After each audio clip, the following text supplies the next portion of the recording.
we're inside right now. We have had a question from one of our readers, and they've got an African violet and they want to know how to repot it.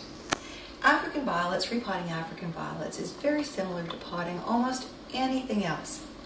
First thing to remember is your pot should not be that much bigger.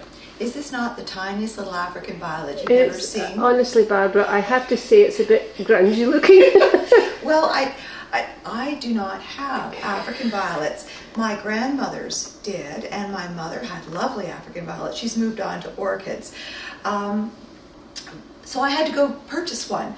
And you purchased that? I did. And people questioned me. You did not. You dug it off the refuse heap. No. I was a couple days too late for that. So I did indeed have to purchase this poor little violet. Okay. So I purchased the one that was the most pot bound. Okay. So. Oh, so it's all in a good cause. It really is. Oh, yes, it is. Very pot Yeah. bound. Mm-hmm. So, all right. Violet here, and I'm just going to trim it up a bit. Just take off all the mangy looking blossoms. Okay. Because there's no point in fiddling around with it afterwards. Let's just have a very nice looking plant be planted directly. All right, so I know it's hard to believe, but that is starting to look better. So, also very important, get yourself African violet. Oh, it needs its own special potting mix. It does. The companies that make these mixes, sometimes there's more peat, sometimes more vermiculite, and they really do adjust the soils for the particular plants. Oh, I see. So this is not just a marketing ploy to get you to buy a whole lot of different soils, because I've sometimes wondered about that. Well, if you were just to use a general soil, you'd find it would be far too wet and you'd end up rotting off your poor old African violet, which is not what we want. No. Okay, so here, once again, just a little bit bigger. You don't go from this pot into something this size. Okay. It's just not done. All right. What would happen if you did? Well, probably the plant would end up dying. I'm not entirely certain. Because it wouldn't know what direction to take. Well, yeah.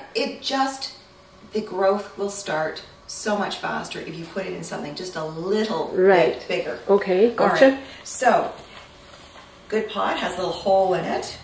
And I've just taken off a piece of packing that has been cleaned, that has cut styrofoam from some meat.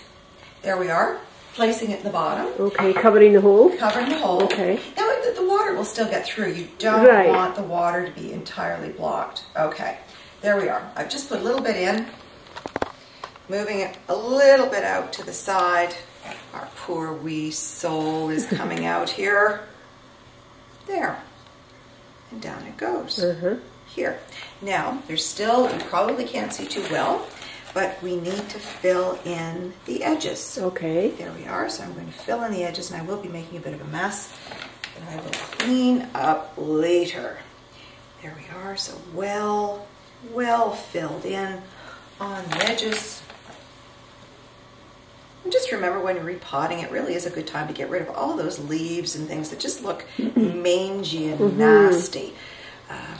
Just think of it. And when you're repotting, because it's pot bound, it is going to look pretty nasty, isn't it? Oh, it will do.